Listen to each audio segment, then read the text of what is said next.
When I first connected to the Avatar program, they told us it was just a neural interface, a connection, a transfer of control. A temporary presence in another body. No one spoke about rules, only about safety, stability, and return. Signing the contract was a formality. There were no warnings, only consent. I didn't know that Pandora doesn't accept everyone. She chooses. I learned the first rule not from instructions. Other operators passed it on in a whisper. Never disconnect abruptly. If the connection starts to tremble, if the image blurs, if you feel the avatar's body breathing out of sync with you, stay.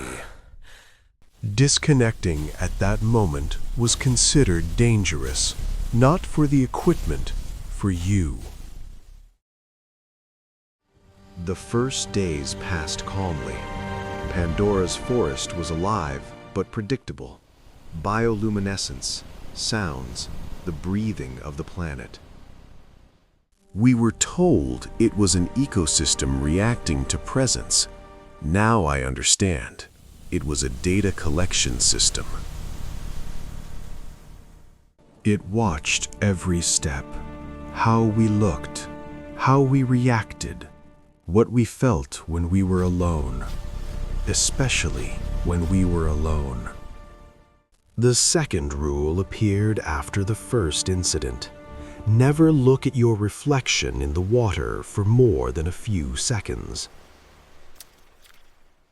Officially, because of neural disorientation. Unofficially, because some operators began to notice a delay.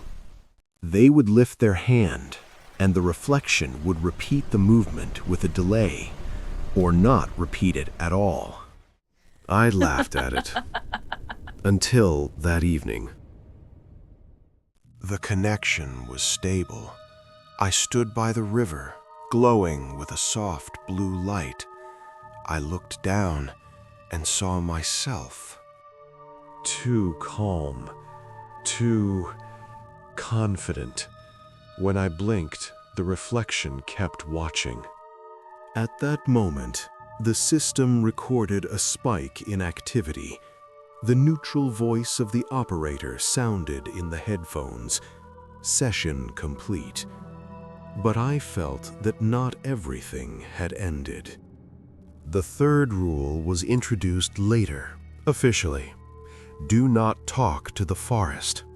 We laughed. It sounded absurd. But there were those who heard a whisper. Not words, intentions. The forest didn't answer. It repeated. It took a thought and returned it altered, as if checking if it fit. After that, corrections appeared. We began to notice that the avatars were behaving differently. Reactions became faster, movements more precise. Sometimes without a command. We were told it was interface adaptation. But one rule was spread unofficially. If the avatar takes a step without you, do not resist. Resistance was recorded as incompatibility. The fourth rule sounded simple. Do not linger in the forest after the termination signal. But the signal didn't always come. Sometimes the timer hit 0 and the world remained. Those who stayed longer returned different. They were calmer, too calm. Their emotions were smoothed out, as if something inside them had already been optimized. I started keeping my own notes. I noticed the system evaluates not only our actions, but also our reactions to refusal. When you want to leave, but stay. When you are scared, but you continue. These were the key moments. Pandora was not testing strength. It was testing the willingness to yield. The fifth rule appeared last, but it was the strangest.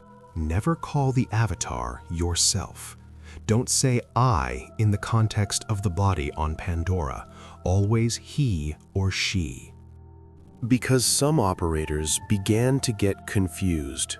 They woke up and didn't immediately understand where they were, and the system, it didn't like uncertainty. Then I realized the avatar is not a shell. It's a test version, a draft. Pandora is not alive, but it learns, it compares, saves, discards. Every session is not a journey, it is a selection. The night I broke the rule, everything became clear. The connection was stable, the forest quiet. I felt the avatar turn its head on its own. I said out loud, "It's me." At that moment, everything froze. The lights went out. I heard not a voice, but a confirmation, like a system notification, but inside my head, as if something had checked a box. The disconnection was instant. Too instant. I returned to my body, but the sense of connection remained. I felt the breath of the forest even when I closed my eyes, and the next day I was told the program was temporarily suspended. But at night I saw Pandora again, without an interface, without a connection, just as a memory that doesn't fully belong to me. And I realized the last rule. It was never written. Rule number 0. Pandora doesn't return everyone. Sometimes it leaves a copy, and sometimes an improved version. The program was never about connection. It was about choice. And if Pandora looks at you long enough, she will decide which of you should stay.